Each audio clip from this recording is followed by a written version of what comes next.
From Quito, Ecuador, my name is Carla Gonzalez, and this is From the South, the midday news brief from Telesur English. And we begin this new edition right now.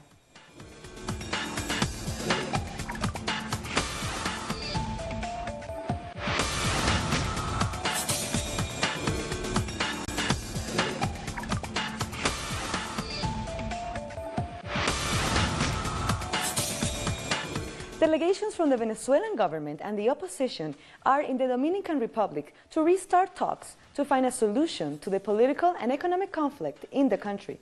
President Nicolás Maduro has been pushing for a dialogue to promote peace and stability, and most of the opposition parties have agreed to take part. The Venezuelan people await with hope the dialogue for peace in the Dominican Republic. They have to sit down. They should have done it years ago and started talking. They have to understand that they owe it to us and they should listen to us. This is the best, a peace dialogue, to come together and hug each other so that next year will be better and peaceful. The government delegation says its goal is to secure political, economic and social stability for the Venezuelan people, so that peace can be assured for the presidential elections next year. The opposition wants to discuss the freeing of imprisoned politicians, the recognition of the National Assembly, which is currently in breach of the Constitution, and the opening of a humanitarian channel, which, according to the government, could lead to foreign intervention. This is President Maduro's initiative, and he always been pushing for a dialogue, which has to be a mechanism of understanding between parties with different visions and projects. A Bolivarian project that revived the mission of our liberators in favor of self-determination, independence, sovereignty, and peace. And that of the opposition, which wants to hand us over the anti-Venezuelan interests. The opposition has agreed to sit down and talk, but internally there's no unity among them. One part denounced their coalition colleagues for having manipulating the vote in favor of this meeting in the Dominican Republic, even for forging the votes. For the most radical wing, the only thing to discuss is the resignation of Nicolás Maduro. Quote, "There will only be a negotiation when we force them to accept our terms for his resignation," said opposition leader Maria Corina Machado on Twitter. Opposition to a peaceful solution to the crisis is also the position of the OAS Secretary Luis Almagro, who has been a faithful ally of the Venezuelan opposition for the past 2 years. We know that some sectors in the MUD can represent the Venezuelan opposition, but there are others who don't represent them, who are not really the Venezuelan opposition. So this structure is not inclusive enough, and it doesn't have a plan to solve the main issues facing the country, which is the political exit towards democracy in Venezuela. An idea sharply criticized by the Venezuelan government. The OAS, far from offering solutions to strengthen democracy, dialogue and respect in Venezuela, has become the main agent of schemes to violate international law and promote division and uncertainty among Venezuelans. This is not the first time talks between the two sides have taken place in the Dominican Republic. This time, along with the Dominican government as hosts, the dialogue is being supported by the foreign ministers of Nicaragua, Bolivia and St. Vincent and the Grenadines, invited by the government, and of Mexico and Chile, invited by the opposition. Paraguay was also invited, but they said that they wouldn't be present. Our correspondent Frederick Gillingham joins us now live from Caracas. So Freddy, what is the latest from Santo Domingo on these talks?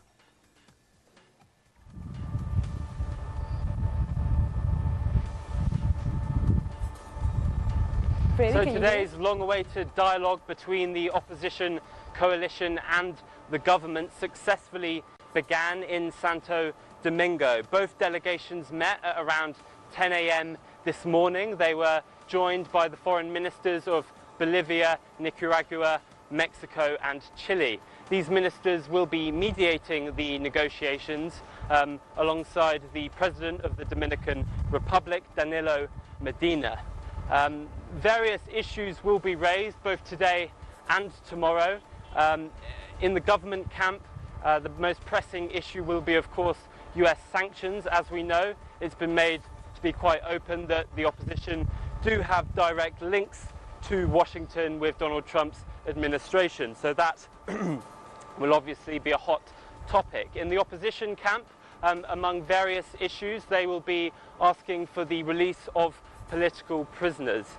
There's not a great deal of expectations here in Caracas, mainly due to the sheer scale of these issues. It's going to need more than 2 days of negotiations to find solutions. But on a more promising note, both sides did turn up today in the Dominican Republic. Thank you. That was Frederick Gillingham from Caracas. Violence took over Honduras just 5 days after the presidential elections. The opposition Alliance Party has alleged an electoral fraud, although the final results haven't been announced yet. People took to the streets in different areas of the capital, despite the government repression that has left 19 people wounded. International organizations have condemned the firing of unarmed protesters by the security forces.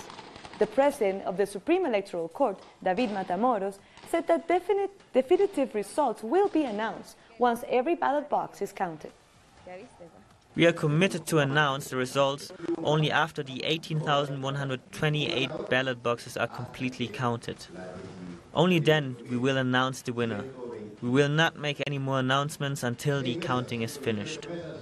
Once that happens, the final results will be uploaded to our official website, and then we will announce who will take power for the next 4 years. Our correspondent Heather Geese joins us now live from Tegucigalpa. So Heather, we're still waiting for an outcome. What else can you tell us about the situation? Well, as you mentioned, there are protests throughout the capital city and also throughout the country. Protesters have set up roadblocks and are continuing to be in the streets amid this huge situation of uncertainty due to the fact that the Supreme Electoral Tribunal has still not released final results, and there are lots of suspicions of fraudulent activities going on within that count. I think it's important to highlight the increasingly concerning human rights situation that is unfolding. As you mentioned, security forces are cracking down on these protests. This morning, I spoke to COFADE, which is a respected and important human rights organization here in Honduras. And so far, they have reported 1 death. That was last night in a neighborhood in Tegucigalpa when military police shot at protesters. 2 others were also injured in that same incident.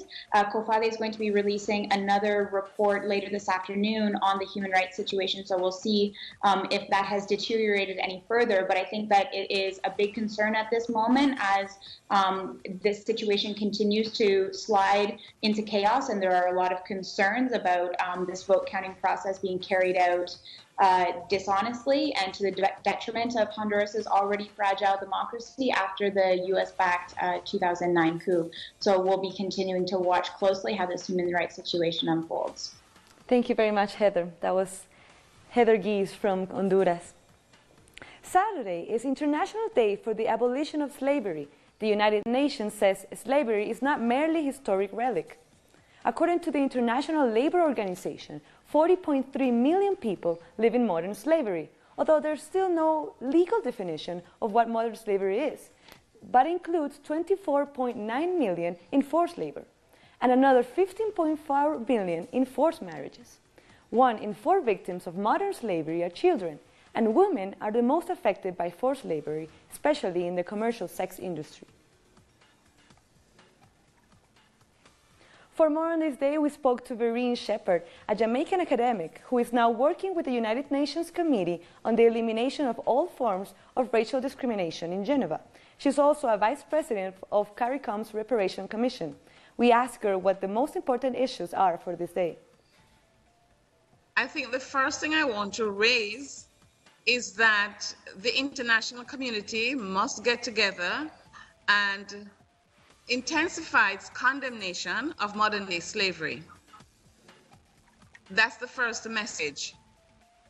And we have to also focus on the hotspots around the world right now, including Libya, because we have been confronted with disturbing images of people being sold, African people being sold. And so I think all human rights defenders have to condemn this action. the fact is that many of these migrants really want to go to Europe, but Europe is trying to stop the flow. And so one of the things they're doing is to ask Libya, for example, they're trying to resource Libya to deal with the situation, but Libya cannot cope.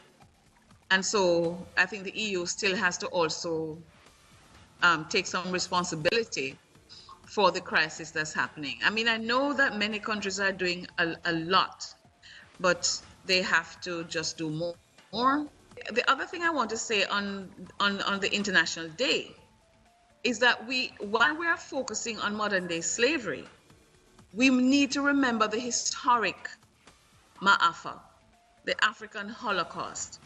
And we still have to hold states responsible to ensure that they focus on that and that they listen to those who are calling for repair of societies disfigured by the historic Ma'afa.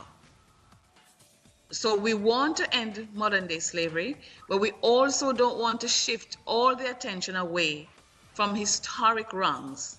And we still call on Europeans to make amends for those wrongs. More news in a minute. Stay with us.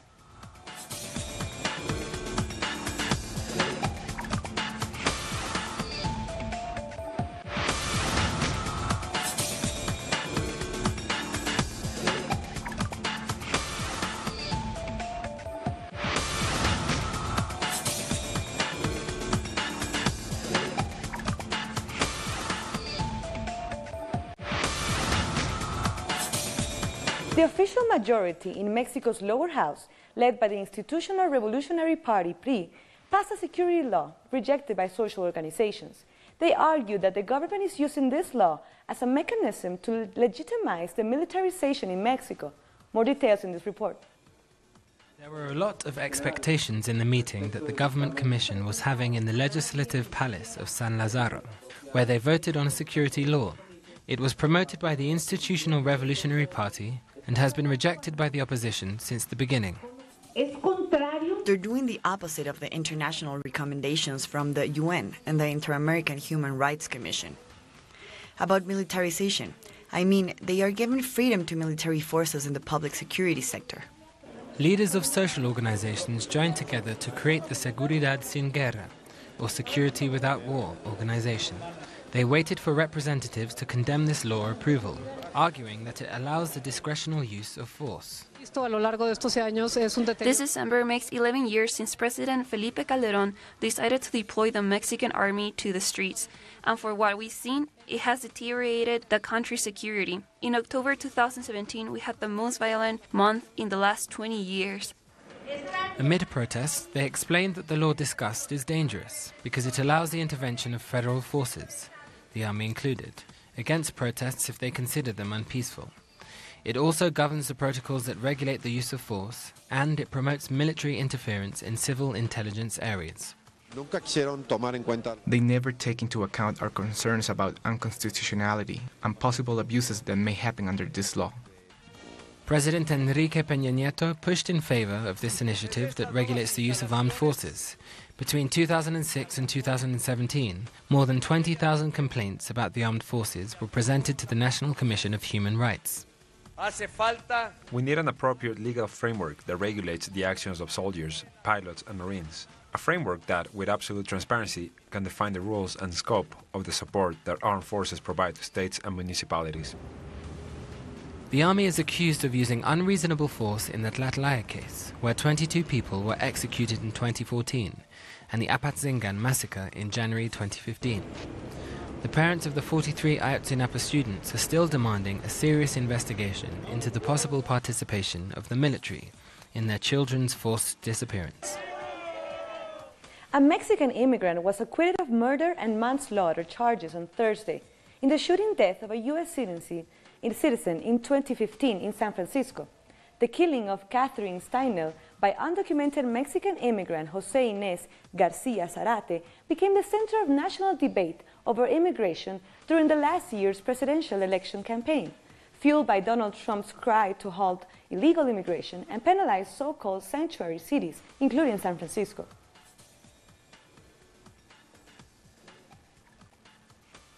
U.S. President Donald Trump has condemned the acquittal of this immigrant. On Twitter, Trump expressed his anger, saying it's disgraceful, and reiterated his commitment to build the wall. The Argentine Navy has officially ended the international search for the missing submarine with 44 crew members on board. The Navy spokesman, Enrique Balbi, said that there has been no evidence of the shipwreck in the explored areas, and the focus of the operation has now shifted from rescuing the crew members to recovering the submarine pieces. This effectively ends any hope that the crew members could be found alive.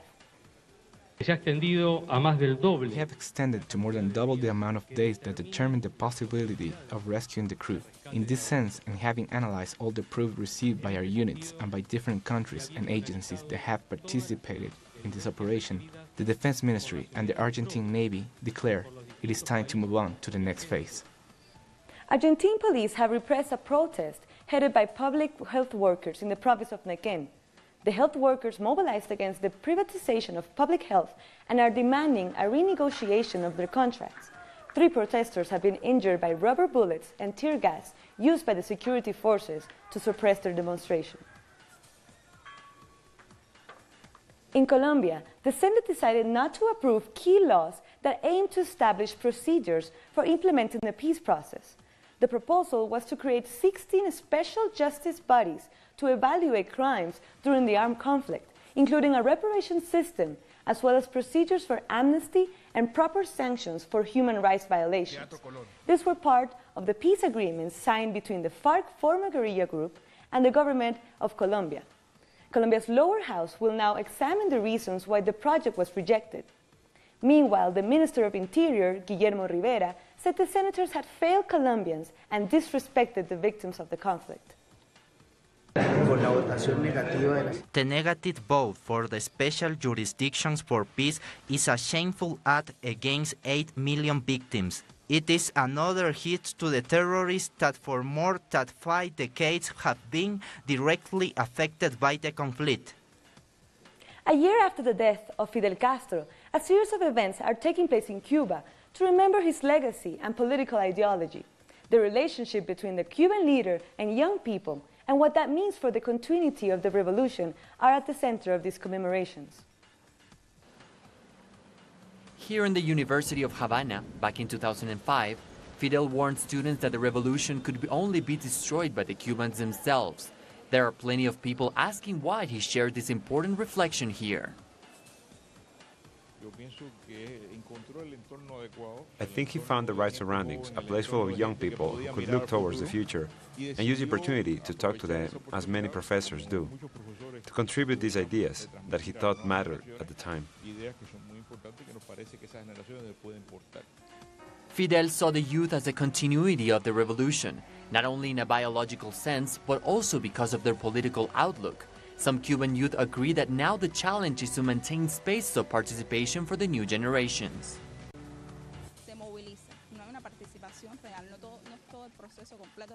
They are mobilizing, but their participation is not complete. They participate, but they don't make any decisions. So it's not about trusting the youth. It's the fact that the youth are part of the revolution.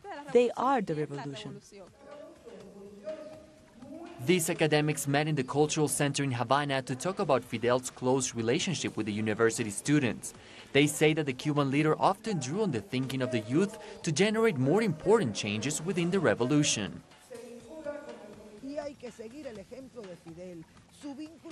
We have to follow Fidel's example, his bond with the people, his way of always listening, because he used to come to the university to listen and to draw inspiration from their concerns.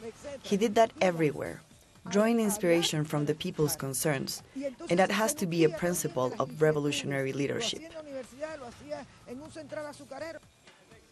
One thing that created this bond between Fidel and the youth was the constant evolution of his thought, always questioning the reality of his time.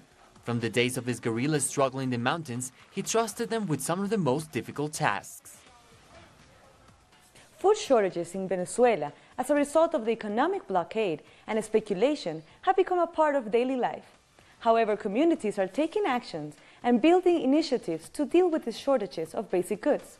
A community-run bakery in a small neighborhood of Caracas is just one of these community-led solutions to lead with the problem. Freddie Gillingham has more. Tucked up on the third floor of an apartment building in the Casica Tayuna community of western Caracas, Oswaldo Perez is preparing bread for some 200 families. He's up at 6 a.m. every morning and makes up to 300 loaves of bread a day from his self-made bakery. But the running of this initiative goes further than these four walls. It's the community who oversee the preparation and distribution of this bread. The bread has been a great help to the people. We bring the bread to the people. We work with the people on the barrio, on the mountains, in the communities, by bringing it to their houses.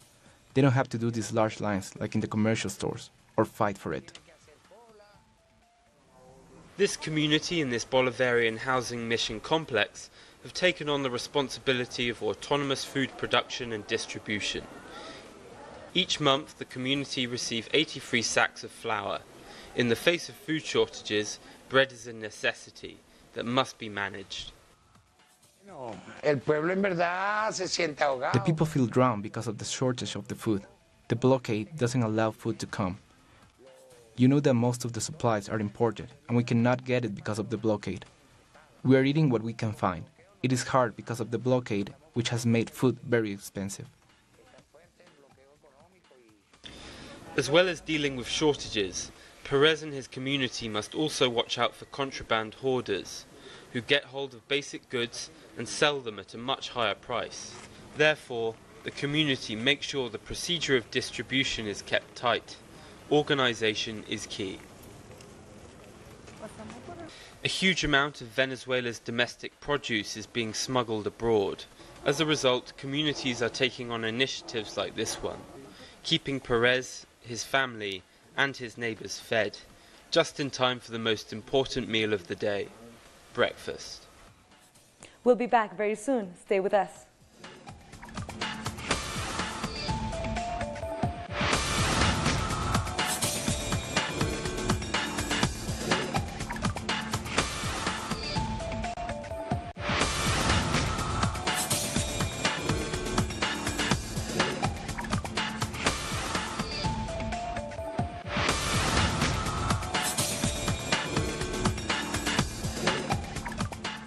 U.S. President Donald Trump's former national security advisor, Michael Flynn, has been charged with making a false statement to the FBI in January this year.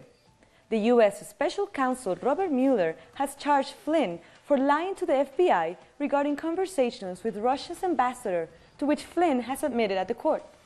Flynn is the first Trump administration official and the fourth connected to his campaign to be charged as part of Mueller's investigation into possible collusion between the Russian government and members of Trump's team and involvement in financial crimes. Important decisions for Catalonia are being taken in Madrid. 10 pro-independence leaders have appeared in front of a Supreme Court judge in Spain who will decide on Monday if they should be released from custody so they can contest a regional election set for December 21st. Our correspondent Vincent Montagut has the details on the case. Hola, muy buenas tardes. Saludos a todos desde Madrid. Greetings from Madrid. I'm outside the Supreme Court, where we can see the parked police cars in which the 8 removed councillors of the Catalonian government were brought here, together with the 2 pro-independence leaders that have been in jail for 29 days now. They have appeared once again in front of the judge, who will be deciding if they will remain in jail or will be released on bail, which seems to be more likely, according to sources related to the court. The interrogation process has been really quick. For each case, barely 30 minutes. And after that, the judge is informed he won't make a decision until next Monday, precisely the day when the electoral campaign is scheduled to start in Catalonia. This is an important fact, since the majority of these leaders are also candidates in the elections. For them to go out under parole, the Attorney General's office is demanding the leaders to abide fully by Article 155 of Spain's constitution, which was the one used to suspend the autonomous government in Catalonia. From Brussels, through his social media accounts, the removed president, Carles Puigdemont, literally asked his councillors to do whatever they need to get out of jail and return home to their families. We will continue to keep you informed. That's it for now. Back to the studio. Vincent Montagut from Madrid. In the last few hours, the 2018 FIFA World Cup has been drawn at the Kremlin in Moscow. Latin American teams will have a tough set of opponents to take on before moving on to the next round of the tournament. Let's take a look at the groups.